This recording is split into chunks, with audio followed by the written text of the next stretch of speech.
I saw my friend's horror movie that he did for his film at A level, and I thought to myself that I could do something like that because a horror movie was probably going to be the easiest thing to shoot. So I was like, yeah, I'll do that. But it's also because I quite like horror, and I like I like um,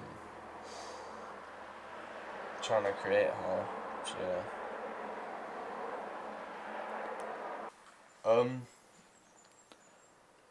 I think so. I think if I think maybe I would be definite if I had actually, instead of messing around for a few weeks, um, I would have got that done. I would have got my ideas development done. I could have had more time to think about everything, more time to write stuff. But I think, yeah, I think I have reached the aim. Well, for my contextual research, I watched The Shining and I watched The Ring. But and then I wrote about it, and I was really like, I was not really watching it. I was more just looking for the shot types and like what the deeper meaning of that scene could be, um, the effects, the sound design, because that's the stuff that I wanted to implement into my film from The Shining. And The Ring.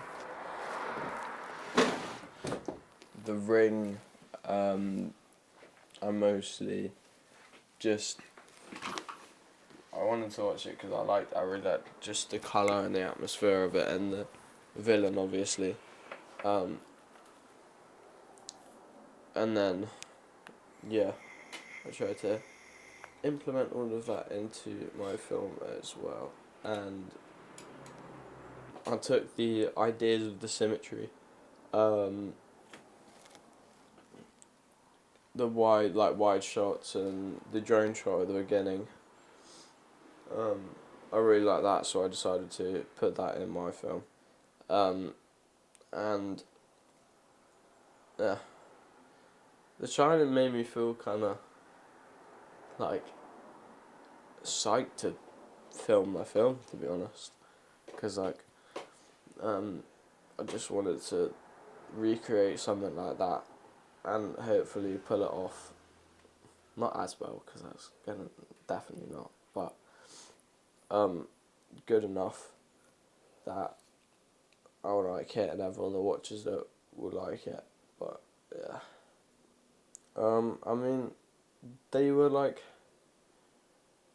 they were different and the same, because they both kind of give off the same sort of psychological horror type thing, because in The Ring, the TV, that's what causes, because the TV's in like most scenes when the antagonist is, obviously, and it's kind of like the TV is the main part of the film, and then for The Shining it's like the hotel is the main part, and it's kind of like just the same. The Shining affected me the most because just of its like weird creepiness and just the sudden switch in Jack kind of just, I didn't really expect it, and then it kind of just got me more and more like tense, because I didn't know what the end was going to be, because of the fact the last person that tried to do it and tried to take care of the hotel, that he killed his whole family. So I was like, it's going to happen, and that was just making me feel quite tense. So I didn't know exactly when it was going to happen, and that's why with the villain in my film, I let the audience see her 3 times before, just in like the background or not the main focus of the scene, to really get them tense and to not know when it's gonna come, and the sound design and everything. Because whenever you would see her, it's a to recreate the Shining sound design to create more tension. Yeah, my audience research helped me because it directed me into looking at different films that I could try to implement some of their techniques into my film.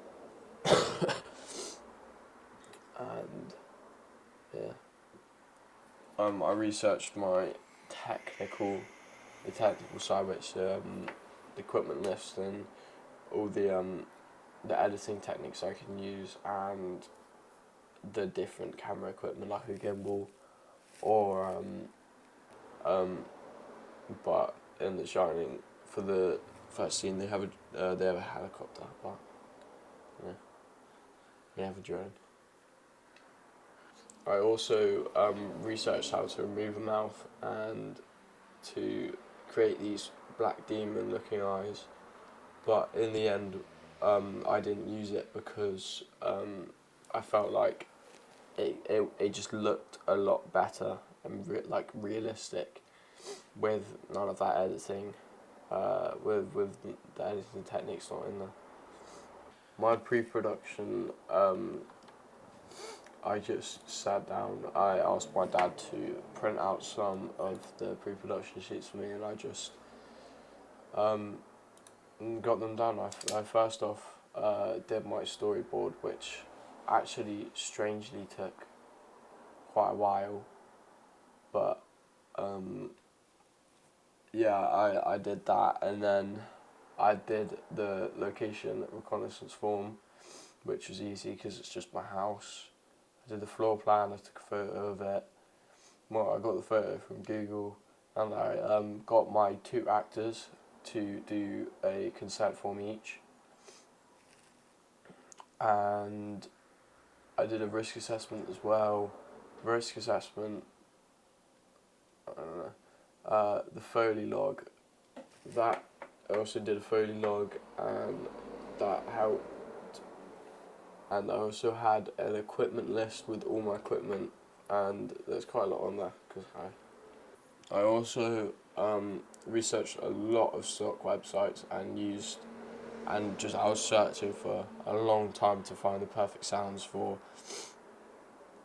each of the scene, but I did use Foley for 3 of the sounds, which was the front door opening and closing and the front gate opening. I also used it to record the light switch turning on in the bathroom, and that was the Foley that I did, but the rest of the sound design I used a stock website, and yeah. I used N-Veta Elements, which my dad uses for that. For my production, well, first of all I had cleaned my front garden, so I just swept all the leaves away, all of the rubbish and stuff. I've got my bikes out and put them in the back garden to get ready for shooting the first couple scenes. But the first scene that I did was, because it's a horror, it needs to be in the evening, but because I had a drone and I didn't really want to disturb my neighbours because it's quite loud, I decided to film the drone shot in like early evening, and making it darker in post production. When that was all done, I mostly shot in sequence for the rest of the scenes, but for one of them where it needed to actually be dark, and that it was important that it needed to be dark because of the doors that you see the antagonist in, and And yeah, so that was the only scene that I shot out of sequence. Well, for post production, it was, the day after. The day after I started filming, so I still had a very nice idea of what I wanted to do in post production, while also having another look at my research to also refresh my mind on um, what I found out about The Shining and The Ring. So for post production, first of all, I just I put all the clips together. I made them line up, and I also wanted to make it a lot more horror movie like. So I used a 235 film crop to capture the widescreen feeling. After putting all the clips in, I decided to grade and colour the film like The Ring. So I used a colder, more bluey colour for the inside and and a colder, bluey, like darker sort of tint to really capture the rings colour, and the shining with less saturation. I Like I said, I spent a lot of time on the stock website to find the perfect sounds. So when I found the perfect sounds, I changed my track for the sound to pink so I could tell what the difference was when it was either music or the sound design. I have learnt, well, at least I've got better at using a gimbal and how I can be creative with it, with my movements outside of the camera, and how I could create different types of angles and stuff just by moving it a certain way. So I've got that down in my head, and I think I've really stepped up on my editing techniques because, well, thanks to my dad, because he gave me the stock website and he showed me some videos too on how to edit the like colours and stuff like that. My original plan was to have more of a jump scare kind of. You can see the villain.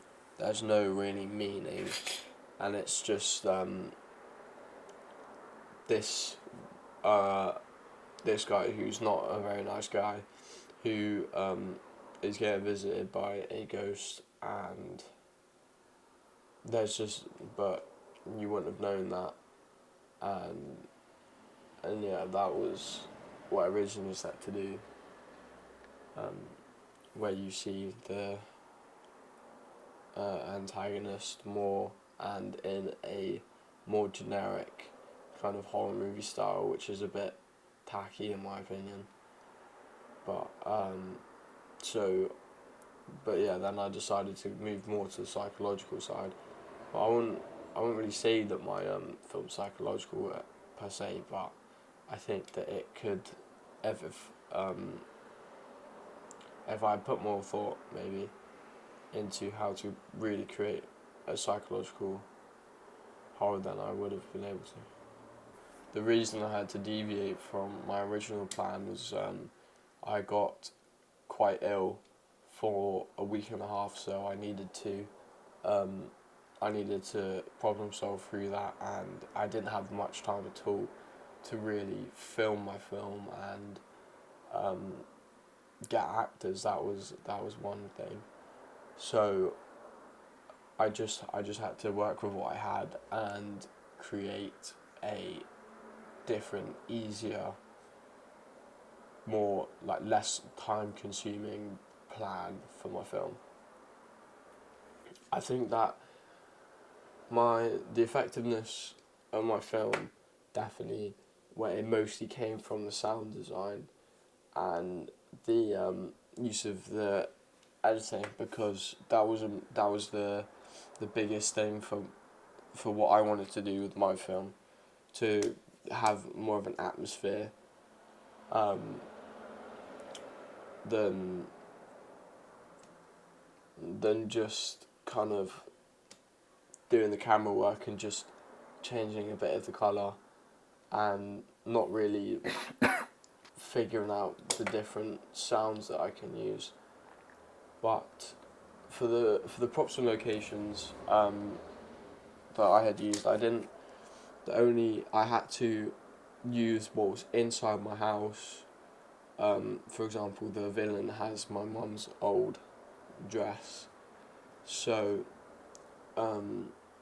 yeah, and the location is just, well, it was going to be my home to begin with, so but because it's a Victorian house, I think that atmosphere is very good for the type of horror film that I created. The first thing I did for my audience feedback was I invited five friends to come over and just sit down and react to my film. And I've got a video of it that I will be putting on.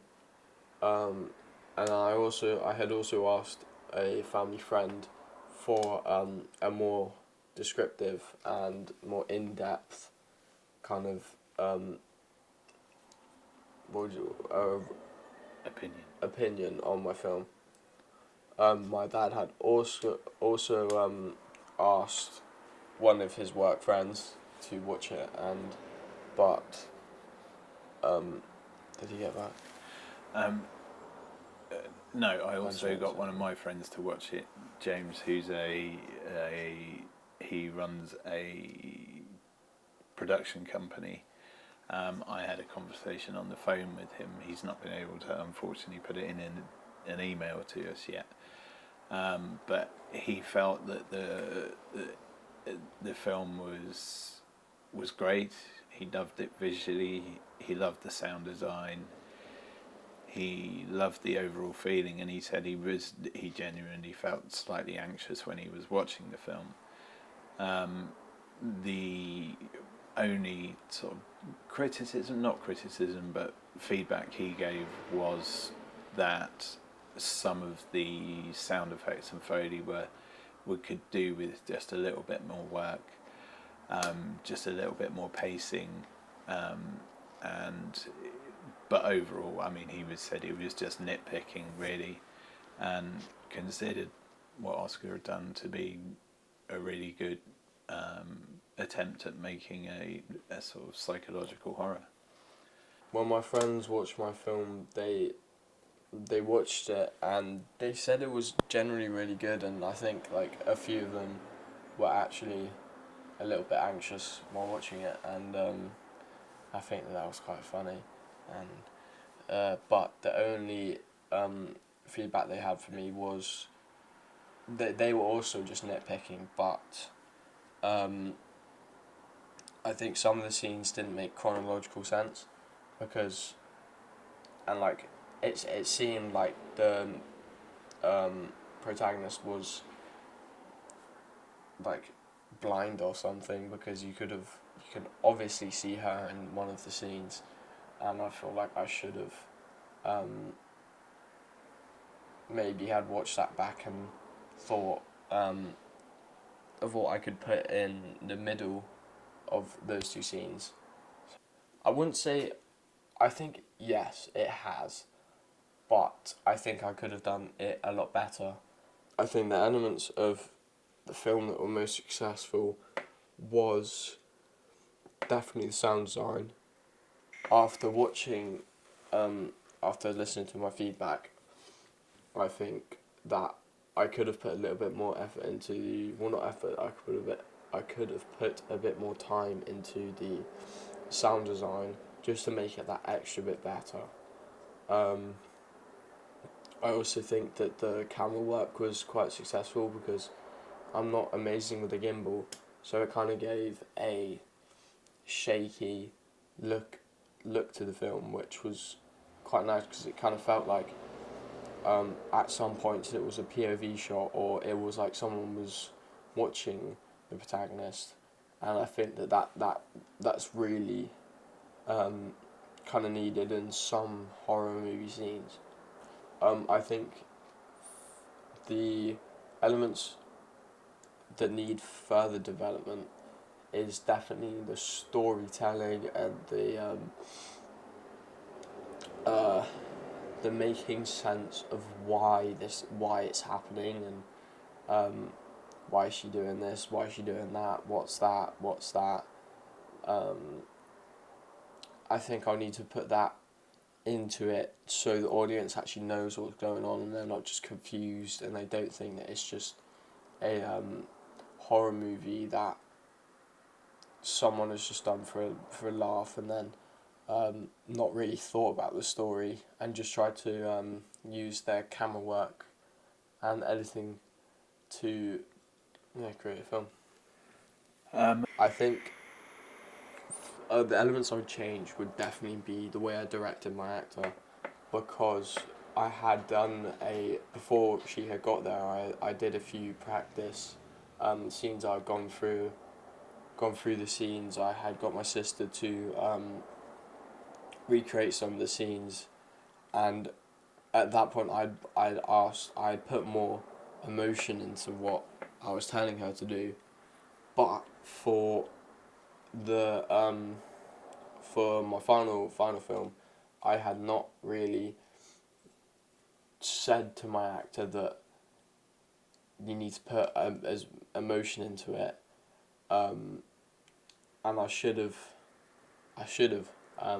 made sure that she was at least in some of the scenes aware that either she was seeing things or she is being watched. And because the scene in the kitchen when she's going upstairs is kind of just, it's the over the shoulder shot to focusing to the antagonist, and then it goes just to me following my actor down the hall and then upstairs, which without any emotion. So I feel like I could have done that a lot better. But overall, I am very satisfied with my final project, because I did not have that much time. I think I had about 3 or maybe even 2.5 weeks to do most of what I had done. So I had just got my head down and done it, and I think it has come out very well, and I think I've done very, very well. If I would ever undertake this project again, I think I would definitely try and start all of my work a lot quicker. I wouldn't just dawdle around doing nothing. I would get the work down, and even if I wasn't writing, I'll just be thinking about what I could add to my ideas and stuff.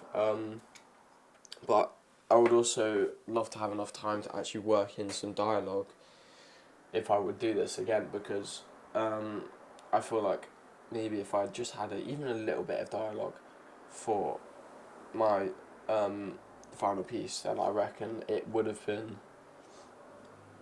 have been a lot better, and it could have told a bit more of a story. Yeah. I think this year has taught me about the production process of making films, and really enlightened me to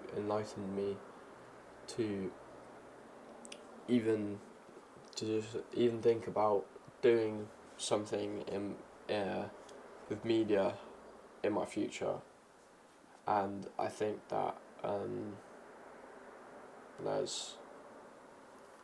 I think it's I think this year's also really helped me with